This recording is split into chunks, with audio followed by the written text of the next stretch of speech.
Have a good show, everyone.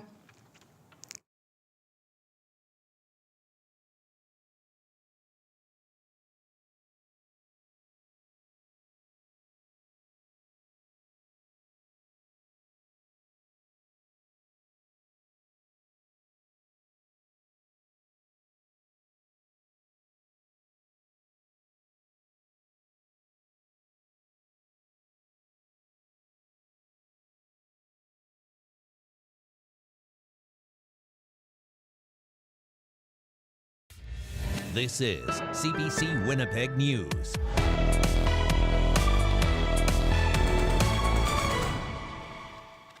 Good evening. Thanks for joining us. The trial of Jeremy Scabi will now be heard by a judge alone after he admitted in court today to killing 4 women. His lawyers now plan to argue he's not criminally responsible due to a mental disorder. As CBC's Josh Crabb reports, the development came as a shock to one victim's family. As she left court Monday surrounded by supporters and relatives, Melissa Robinson described feeling a sense of relief. This just minutes after the man charged with first-degree murder in the deaths of her cousin Morgan Harris and 3 other women admitted to the killings. I honestly, I don't even have any words. It was just kind of a shock. But we're so happy. Our whole family will be so happy to hear this. The trial for 37-year-old Jeremy Scabi, which was scheduled to be heard by a jury starting Wednesday, will now be decided by a judge alone. He's pleaded not guilty to killing Harris, Mercedes Myron, Rebecca Contois, and a 4th woman, given the name Mushkade Bishake Ikwe Ibon, or Buffalo Woman. His lawyer, Leonard Taylor, told court they plan to argue Scabi's not criminally responsible for their deaths, but didn't go into detail. So I think what you should do is just wait for the trial to unfold, and then you'll get all the information there. The Crown told court since it no longer has to prove Scabi killed the women, its focus will turn to proving he was criminally responsible. And prosecutors told court it makes more sense to do that in front of a judge alone.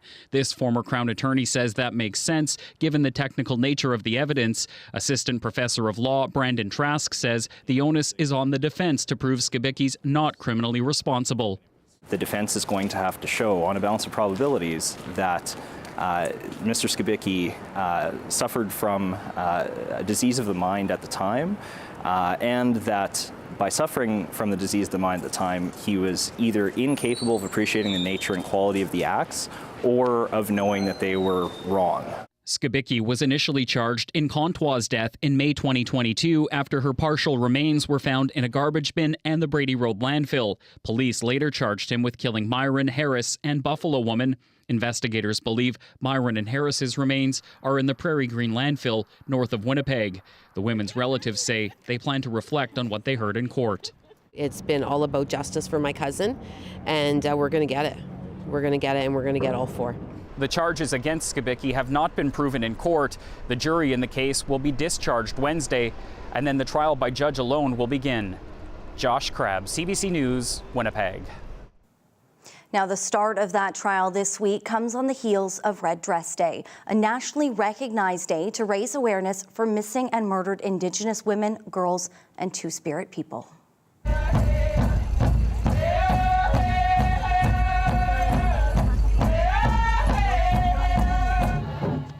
Hundreds of Manitobans gathered and marched from the Forks to the Manitoba Legislature Sunday for the 4th annual Walk for Justice. People with connections to missing Indigenous women, girls, and Two-Spirit people recounted stories about their loved ones while pushing for change. Many had the losses of a loved one on their mind while reflecting on changes that still need to be made in order to keep people safe. Our people are not statistics. Each and every one of those have family that are out there hurting, you know, and what better to bring them and show these families that their loved ones matter, that they didn't go, you know, that the monsters that took them, they were not theirs to take in the beginning, you know, that's the bottom line. If these people are taking our sisters, they're not yours to take. The Manitoba government announced a new $15 million endowment fund to support MMIWG families to mark the day. The province says money will be distributed by grants, with the first intakes expected to launch next year. And more than a year after Winnipeg City Council voted to change the name of Bishop Grandin Boulevard, the first new signs for MMIWG are going up. City crews were out this morning at the intersection of St. Mary's Road to install the first official sign for MMIWG. They're starting with overhead signs, then moving on to the street name signs. The work is expected to take until next month. Council voted in March of last year to change the name of the street named for Bishop Vital Grandin, an early supporter of Canada's residential school system. A formal renaming ceremony with Indigenous elders will be held in June. Rick Bowness is no longer head coach of the Winnipeg Jets. Bowness announced his retirement from coaching today. The news comes just 6 days after the Jets were eliminated from the NHL playoffs. CBC's Bartley Kivas reports. I just love the game. Rick Bowness welling up as he announces he's leaving the Winnipeg Jets after 2 seasons and leaving an NHL coaching career that started in the 1980s. Bowness coached more than 800 games for 7 NHL teams, beginning and ending with the Jets. I couldn't have picked a better place to come back to and to finish my career. Bowness is the only person to coach the original Jets and the Jets 2.0. Jets general manager Kevin Cheveldayoff lured him out of retirement to take over a talented team with a troubled dynamic. Bowness got immediate results, winning 98 games in the regular season and losing only 66. You talk about someone who left it better than when they came in. I think Rick really embodies that. Bowness is a Coach of the Year finalist this year, yet in 2 consecutive playoff seasons, his Jets were eliminated in the first round. First by a heavily favored Vegas team in 2023, then by Colorado in a series most observers expected to be closer. Bowness said he decided to retire an hour after the Avalanche eliminated Winnipeg. When I was looking around and I wasn't happy with the job I had done, and it just hit me then, like, it's time. Bowness also suffered health ailments that kept him away from games this year. Associate coach Scott Arniel filled in. Arniel's expected to be in the running for the Jets' next coach. Chevy, Mark, they know my intentions. They know what I want and what I'd like. We'll talk more. It really is in a very early stage. Bowness leaves the NHL with the most games coached among active coaches. He says it's okay that he never got to sip from the Stanley Cup. It's always been important, but over the years as you age, you hope you have an impact on your players' lives, off the ice, on the ice, and that's been more important to me over the last 10 years. Bowness says he has no plans outside of hockey, the only career he's known. Bartley Kivas, CBC News, Winnipeg.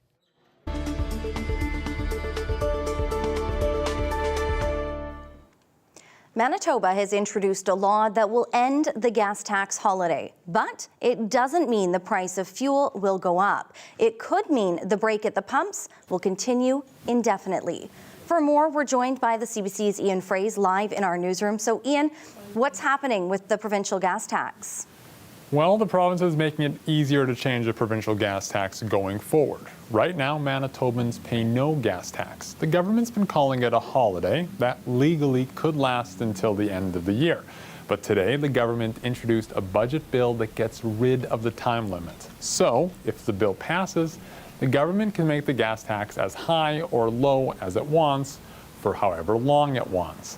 Finance Minister Adrian Sala wouldn't tease what might happen in the future. Right now, in our budget, we committed to that fuel tax holiday going to the end of September. And again, we know that's an important piece of making life more affordable for Manitobans. That measure that you're referencing is something that will offer us flexibility going forward, just knowing that we're not sure what the future holds.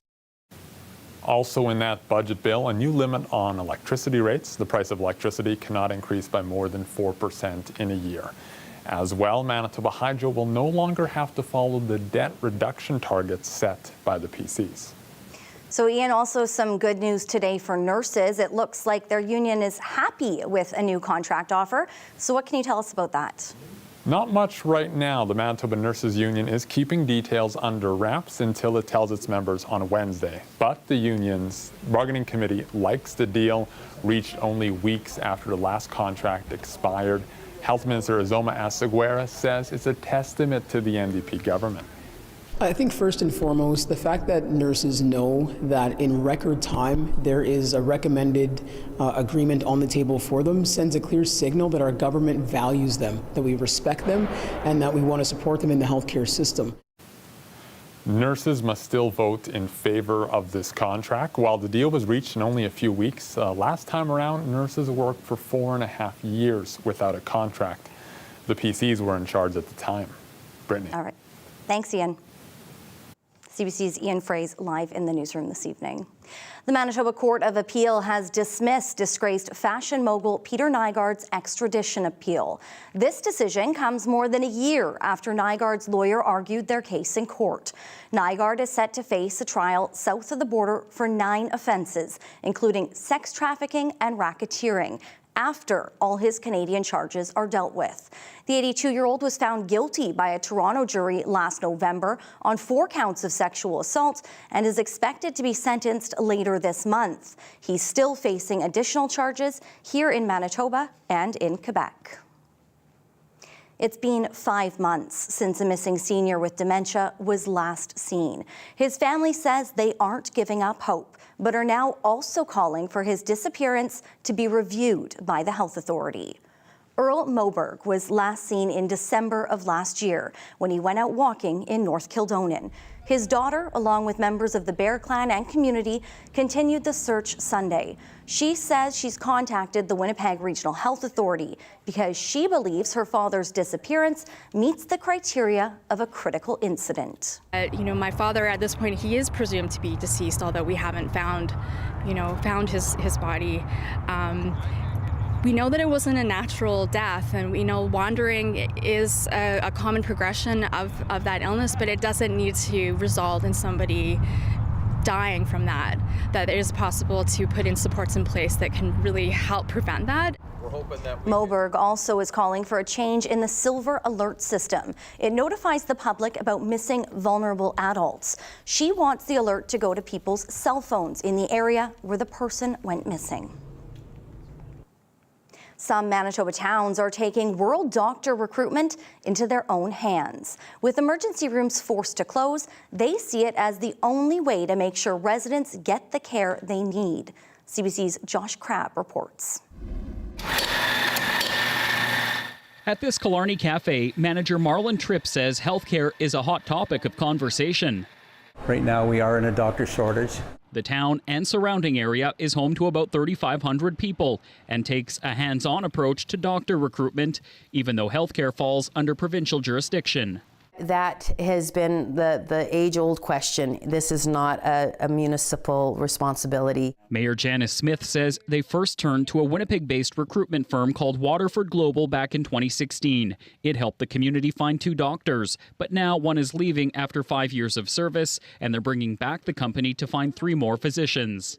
We need to fill these spots as fast as we possibly can. Killarney isn't alone. Municipal officials in Hamiota and Glenborough also say they've hired Waterford Global to find physicians. It can cost between $90,000 and $150,000 per doctor, but Prairie Mountain Health has agreed to split the cost with communities. We've had to explore sort of every avenue possible to ensure that we have physicians to support rural communities. Prairie Mountain Health CEO Trina Slate says the region is short about 80 doctors. She knows international recruitment alone won't meet the needs of the area, but there are success stories. Rachel Bement left England for Killarney with her husband 7 years ago. He was recruited to work as a doctor. She now runs his clinic. They fell in love with the work and the town. From my point of view, it was the community living that I was attracted to. Government should think about giving more financial help to students growing up in these small towns who are interested in becoming doctors. That's according to Dr. Sarah Giles, who works in Kenora. These are the people who will thrive in a rural environment, understand what it means to live and be a part of the community, and be those long-term rural doctors that we need.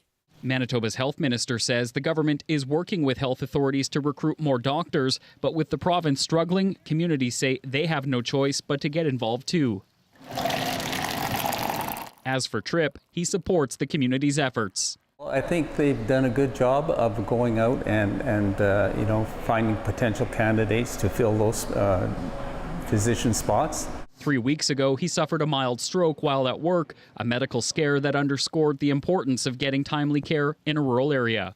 Josh Crabb, CBC News, Killarney. A 22-year-old Winkler man is facing several weapons charges, including one for building a cannon. Police seized dozens of guns, a handful of homemade suppressors, and thousands of rounds of ammunition. They also seized a homemade cannon. Police Chief Ryan Hunt says he's never seen anything like it. You know, there's lots of different people that have several firearms. That's maybe not out of the ordinary, but to have them sitting around the house and not stored properly and ammunition readily available is certainly concerning. The man is set to appear in Morden Provincial Court May 14th. Hunt says there's no threat to public safety. A Maple Leaf Foods plant in Winnipeg has been ordered to clean up its act. Oil and grease discharge from the plant on Lagimodiere has repeatedly exceeded the City of Winnipeg bylaw limit since 2014.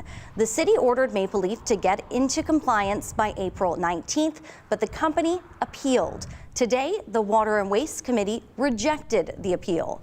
A representative told the committee the company thought it had the issue under control last fall. No one from the city told them the discharge still exceeded acceptable limits. City staff say it's the company's responsibility to do their own due diligence.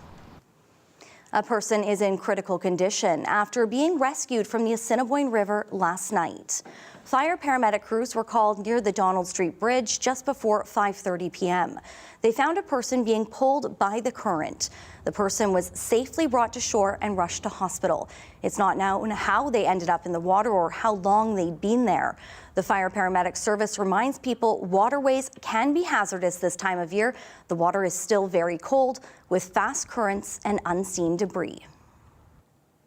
A quick programming note for our newscast this week. Tomorrow we'll be on at 5:30 p.m. ahead of Game 2 between the Carolina Hurricanes and the New York Rangers. Wednesday's newscast will air at 6 p.m. ahead of a doubleheader, and we're scheduled for half-hour shows at 5:30 on both Thursday and Friday. And of course, you can always stream our show on the CBC News app or on our CBC Manitoba YouTube channel.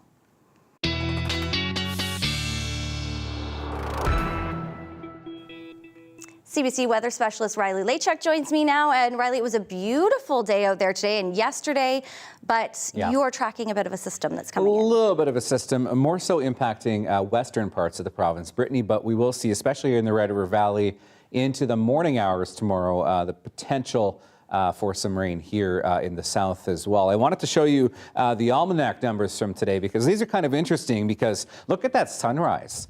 Before 6 o'clock in the morning once again. We're at a 5:55 sunrise and the sun setting just before 9 p.m. now. So plenty of daylight to go around. And we have another month or so at least of the days getting longer as we get toward the summer months. Record high for this time, 1992 at 32 degrees. Normally we should be at about 18 and we'll get back towards something that's a bit more seasonal or above seasonal as we get into the later part of this week.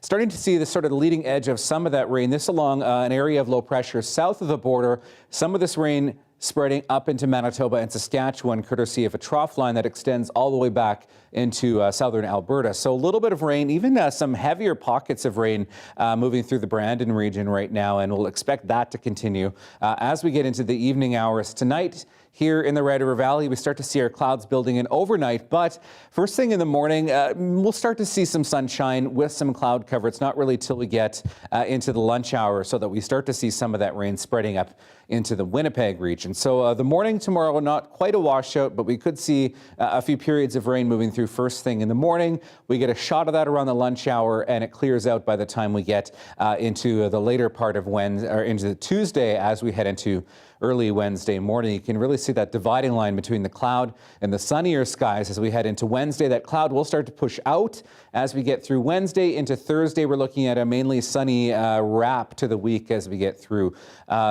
Thursday into Friday. Maybe a little bit more precipitation, though, making its way across northern Manitoba. In terms of what's to come precipitation-wise, here in the Winnipeg region, really, I'm saying about 5 to 10 millimeters of rain by the time we get to Wednesday morning. But where I showed you some of those heavier pockets of rain is where we're expecting to see some of those higher amounts. So say in the Brandon region, looking at about 15 to 30 millimeters of rain. Some of that's much needed as well, especially because we are still seeing some parts of the province in drought conditions. So some of this timely rain, not necessarily a bad thing at all, even if it might put a bit of a damper on your plans outside.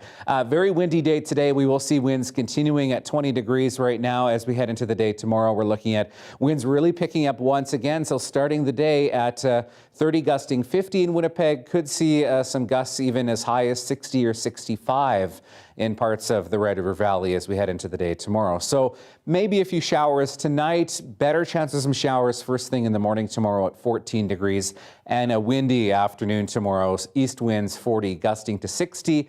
And then Brittany, we turn the page from there, 21s and 22s to wrap up the week. Maybe a bit windy on Friday and back into the 20s again for the weekend. But look at that. We got rid of all the minus signs finally. Yeah, we have to. Thanks so much, Riley. You're welcome.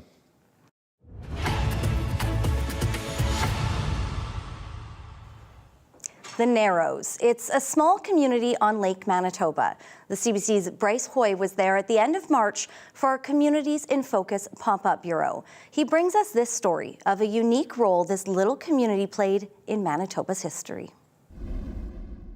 This one is called After the Storm. My inspiration was right out to the west of us here.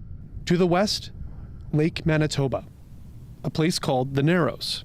The lake here transforms in the winter into a frozen moonscape, ideal for ice fishing, moody sunsets, and picturesque wildlife sightings. And there was this guy sitting right at the edge of a little creek, just waiting to catch an early fish. The Narrows booms with activity in the summer, mostly campers and cottagers, hunting and fishing. It's what lured in Shirley and Dwayne Germain in the 90s. Seasonal residents for years, they chose to retire right here. It also gets quiet in the winter. Only a few dozen live here year-round. It's kind of a forgotten area. That gets to Dwayne. It can be so much more. You know, we want to be able to tell people about it and encourage them to come here. Like, so many people have never even heard of it. Even in Winnipeg, people say, like, where? Where do you live? The Narrows is about a 2-hour drive north of Winnipeg, the only place you can get across Lake Manitoba by bridge. But long before that bridge was built in the late 60s, the Narrows was a place that drew people in from all over. Many Manitobans may not even know this fact, but just behind me here is Manitou Island, and it's actually where the namesake of the province comes from. First Nations people, when they would hear the sounds of the north winds crashing up against the northern limestone cliffs here, it would create a drumming sound which they attributed to the Great Spirit Manitou. Off over here is where the North Basin and South Basin come together through this narrow stretch of water, which First Nations people gave the name Manitoba, which translates to Straits of Manitou. Across from Manitou Island, another source of the building blocks of Manitoba's history. These are the kilns, so there's history out here that people aren't necessarily aware of as they drive through. 2 derelict kilns are all that remain from a once active quarry formed in 1896. The Rosehill kilns would burn limestone drawn from local quarries to produce lime, used in plaster and mortar. That was bagged and dragged by horse to the lakeshore, loaded onto barges pulled by steamboat to the south of the lake. From there, it was transported by train to build up places like Winnipeg. Through the Narrows Enhancement Initiative, volunteers like Dwayne Germain and Mark Lloyd hope to get historical status for this spot. So obviously the focus is always at the lake and at the Narrows and your recreational things, but I think it's also important that we recognize some of the history that's around here, whether it be the kilns or the old schoolyard, and creating opportunities to educate and make sure we're maintaining these sites. Neither Dwayne nor Mark from here originally, but both invested in preserving what remains of the lesser-known local history, enhancing the pickerel fishery, and overall experience in the community. They've chosen to be here. We were here because we were born here. Actually, they probably appreciate our area more than we do that grew up here. We're always looking to travel somewhere else and see the world, and they're happy. Arthur Jonassen is reeve of the area. A lot of our family roots come from right around the Narrows. His grandparents among a wave of Icelandic immigrants to settle around the Narrows in the late 1800s. My auntie sailed a sailboat from the Narrows into a little bay just west of Ashern here, and he called it Silver Bay. He took a homestead there, and I was born and raised in Silver Bay. My Avi came from Faroe Islands. By winter, Harry Davidson commercial fishes the same waters his grandfather did in the late 1800s. By summer, the 70-year-old runs Darwin Greenhouse. I'm a big pusher of the passion flower. Both passions his Offie would approve of. From what I remember, he was a bit of a gardener also, so he likely would be quite happy that we're into this greenhouse business and fishing. I think he'd be even happier to have him fishing. Amber Davidson runs the business alongside her dad. After decades living in a big city in Texas, she's glad to be back, planting roots again at the Narrows. You look at my phone, it's all sunset pictures and pictures of flowers, and it's just a pretty way to live. Dwayne and Shirley feel the same about this hidden gem known for its big skies and sunsets and its own role in shaping Manitoba's history. The good fishing and the beautiful sunsets, that pretty much says it all. It's beautiful, tranquil. There's no words. You have to paint a picture. Bryce Hoy, CBC News, Lake Manitoba Narrows. A Cree wrestler who lives in Vancouver is getting ready for the biggest match of her life in Paris. Justina D'Estasio is a member of Norway House Cree Nation and will be competing at the Olympics this summer in the 76-kilogram division. It's been a long, hard road for D'Estasio to get to this point. CBC Indigenous reporter Jackie McKay caught up with her at practice in Burnaby, BC. You just come in and you show up and you give it your all. That way, no matter what happens in August, there's nothing you could have done better. Can you just introduce why we're talking to you and say your First Nation for me? I am the 76-kilogram rep for Team Canada for wrestling this summer in the Olympic Games, and I'm a member of Norway House Cree Nation.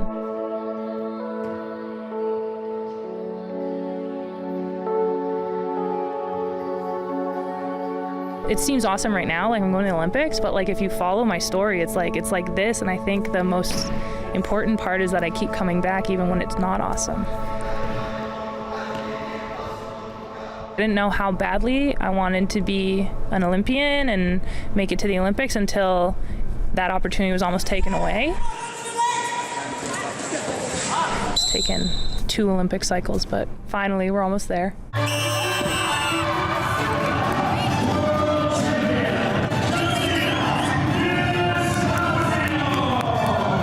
Now that you've qualified for the Olympics, what's the goal? I mean, I want to win the Olympics.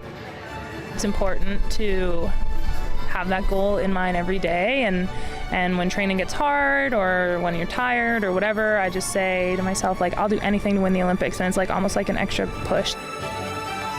Well, how do we get more Indigenous wrestlers to the Olympics and sports at that level? Indigenous communities, sometimes they're more rural communities, so all you really need is a partner. As much as it's just fun, play wrestle with people, to get it to the point where all these kids can learn and come and build confidence if they have a coach that can lead them. I think that's a big part of the process. If you're an Indigenous kid, if you're not an Indigenous kid, if you're a boy or a girl, whatever your sport you're joining, sports are really, really hard, so don't think you only have to love it because you're winning. And even if you're not winning at the beginning, stick with it. I was winning at the beginning, but then I was not, and if I quit, I never would have been here. So find something you like and find a reason to fall in love with it besides winning. Paper versus plastic. It's a debate many Canadians have weighed in on in the past. Coming up, why some MPs are weighing in now and taking aim at paper straws. More details after the break.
A number of big developments today in the war between Israel and Hamas. Israel ordered more than 100,000 people to leave an eastern part of Rafah, saying it's preparing what it calls a limited scope operation against Hamas. But later in the day, Hamas announced it had accepted a ceasefire proposal brokered by Egypt and Qatar. The CBC's Richard Madden has the latest from Washington. While the White House reacting with caution in response to that proposed ceasefire deal accepted by Hamas. National Security spokesperson John Kirby confirmed President Joe Biden was briefed and the administration is reviewing it. But he wouldn't say if the U.S. supports or rejects what's on the table, only saying talks are at such a critical stage right now and he doesn't want to say anything to jeopardize it from crossing the finish line. I'm just not going to get ahead of the process. We want to get these hostages out. We want to get a ceasefire in place for 6 weeks. We want to increase humanitarian assistance, and the last thing that I want to do is say anything at this podium that's going to put that process at risk. No details on this proposal have been made public, but the White House confirmed other key details. CIA Director Bill Burns was involved in negotiations, and that President Biden's 30-minute call this morning with Israeli Prime Minister Benjamin Netanyahu happened before news broke of this proposal. But analysts have since pointed out we've only heard from one side, Hamas. Nothing from the Israelis yet, but they're reportedly reviewing it now. So there's a sense of skepticism. Some analysts have since pointed out this could all be spin from Hamas, designed to portray the Israelis as not acting in good faith. Here's how Kirby responded to that question. You know who hasn't answered a single question about his intentions and what games he might be playing or where he intends to take this? Mr. Sinwar, the head of Hamas. And I think it's high time that he answers some of these questions and he come clean about what his intentions are. I don't know. All I know is we've got a response. Bill Burns is looking at that response. He's talking to the Israelis about it, and we'll see where this goes. Now, Kirby also noted President Biden urged Prime Minister Netanyahu to scrap the Israeli military's operations in Rafah, a move that could derail a temporary pause to the fighting. Richard Madden, CBC News, Washington.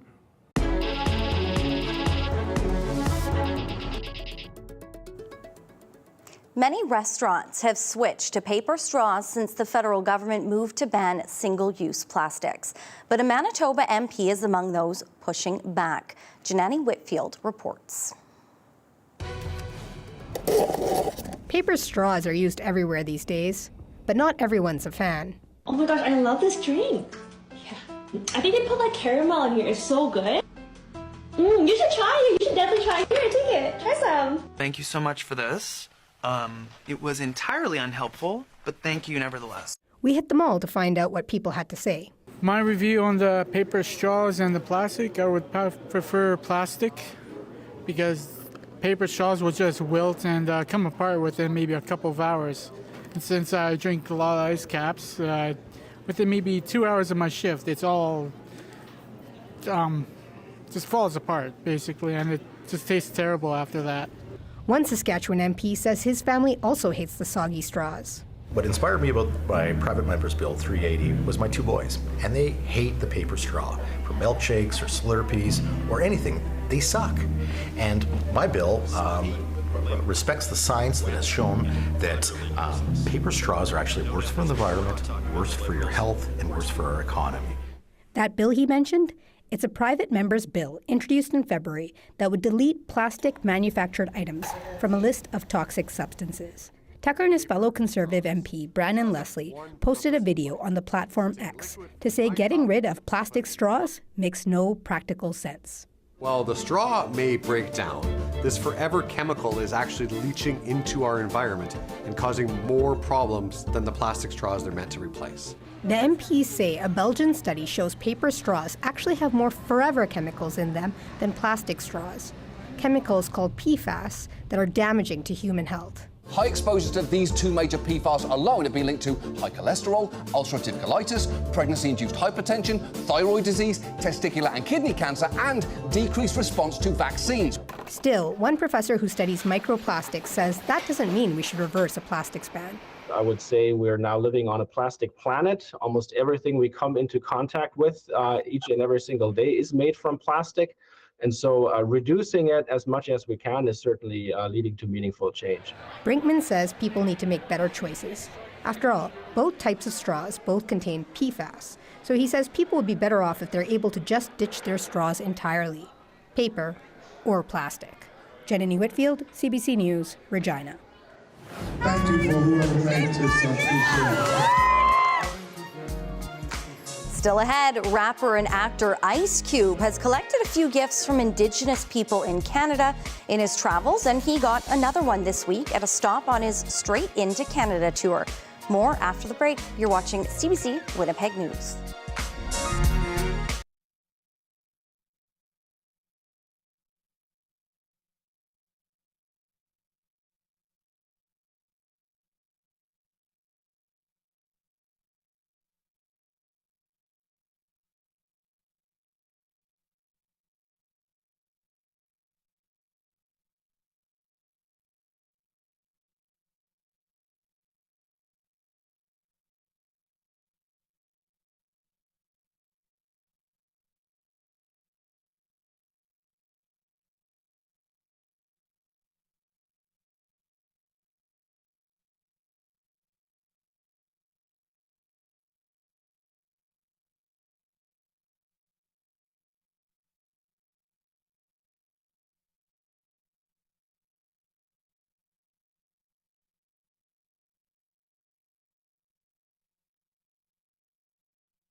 First, it was a medallion, and now it's a blanket. Rapper Ice Cube was gifted a star blanket by the Enoch Cree Nation in Alberta last week.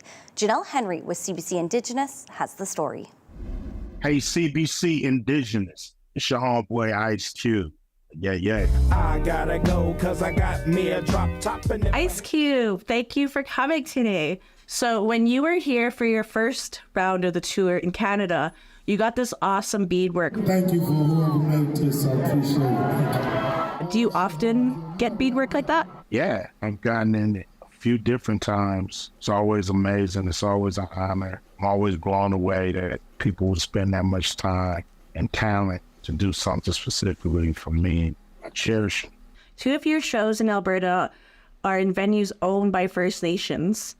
Was that intentional? You know, to me, I'm not a big, venue guy. They want to see me, we got to go. And the fact that, the casino is owned and ran by Indigenous people is great. It's, some form of piece of the pie is going, where it need to go. Why do you think your music resonates with Indigenous fans? I believe it's because it's authentic.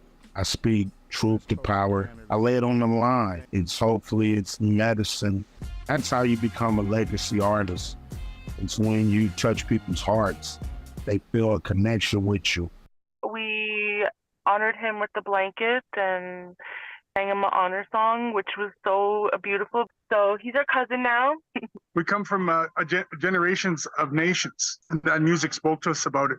All the things that have happened to us as a people, the discrimination and the racism, and we've come so far. Gratitude is the attitude. You may not have everything you want, may not have everything you need, but the things that you do have and what you wake up in the morning and look around and see yourself with, got to be grateful. The minute you believe you're owed something or that you're not getting your fair shake, that you put a negative shield on your body and you won't get your blessings from the universe. So you got to be grateful. You got to be grateful for what you got, not always look for what you don't have.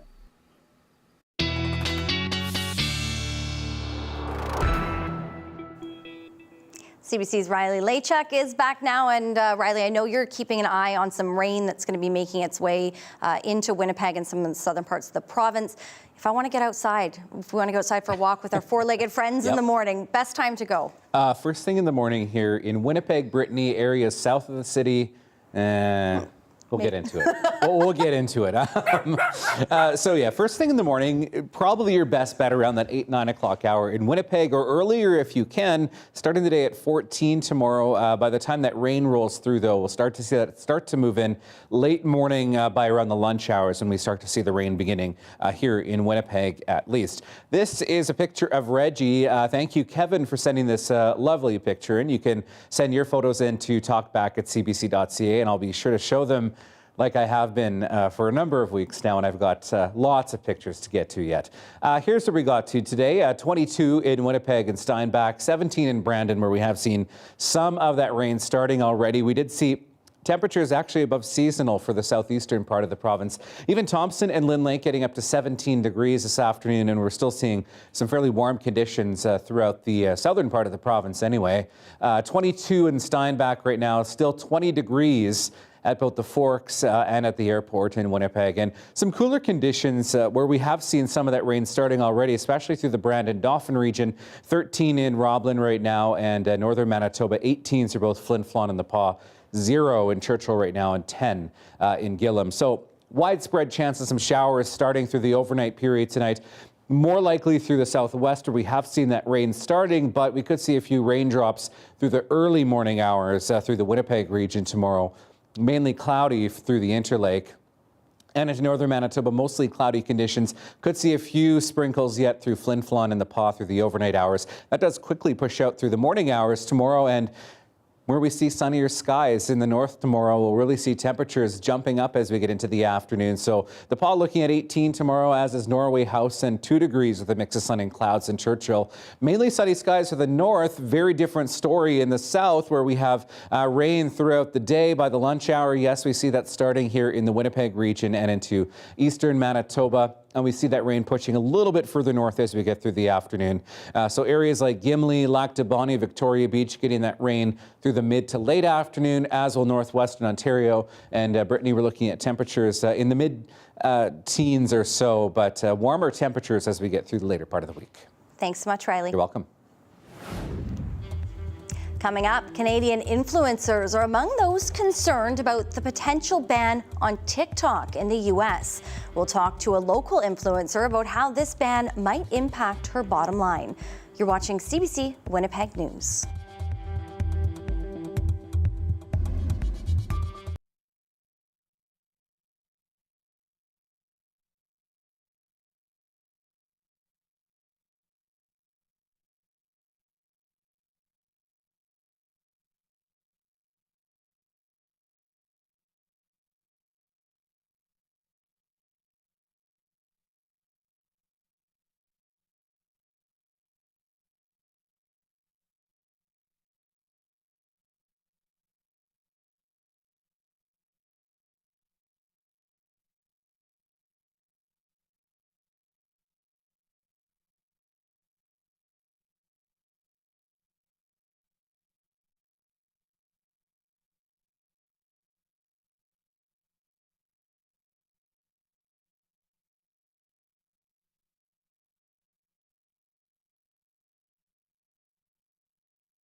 On the topics that matter, your voice should be heard. I'm really concerned. And I'm not really happy about that. Radio Noon is where you can voice your take.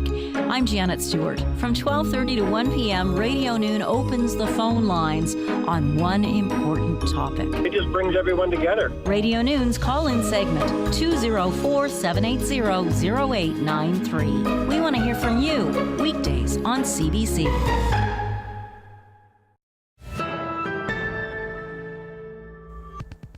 The potential ban of TikTok in the U.S. is causing concern among some users and influencers here in Canada.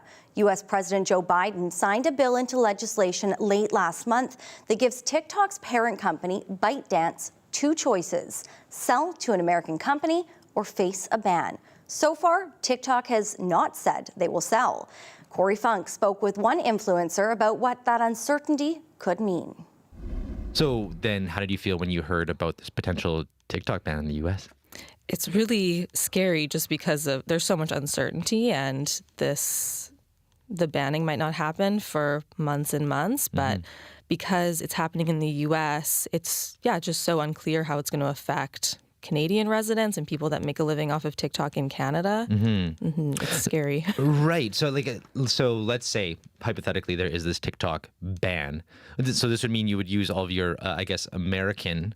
Do you know how much percentage of your followers are American? Do you have access to that kind of data? Oh yeah, you have access as a TikTok user to, if you make content on the app, you have access to all of the demographics that view your content, your entire viewership. You can see their ages, where they live.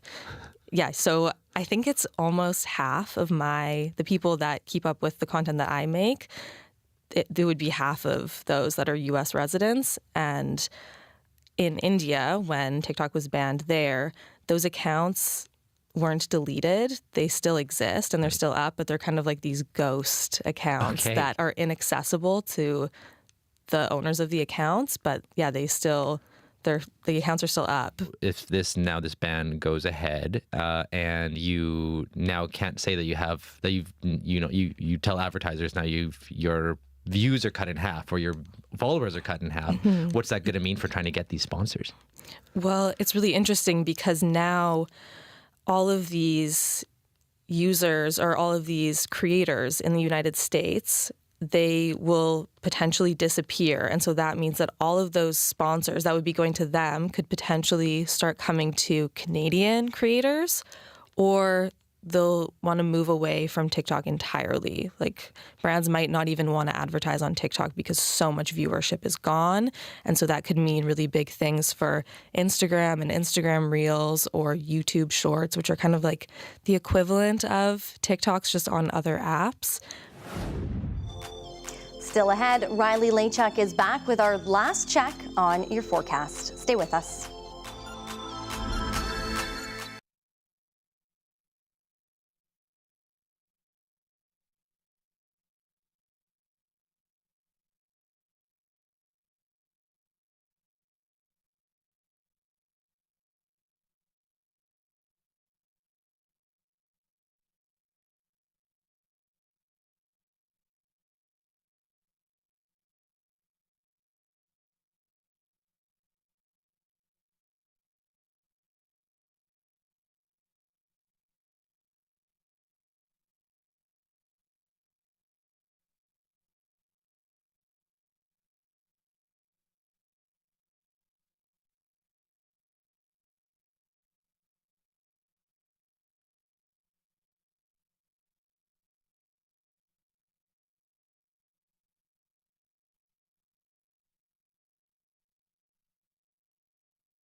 Well, I wanted to give you a peek at live radar because we have seen, as I mentioned earlier, some pockets of heavier rain, especially through the Westman region. But right now, even seeing some embedded thunderstorms and some of these, not severe in nature per se, but certainly lightning detector picking up some lightning in some of those heavier pockets of rain in western Manitoba.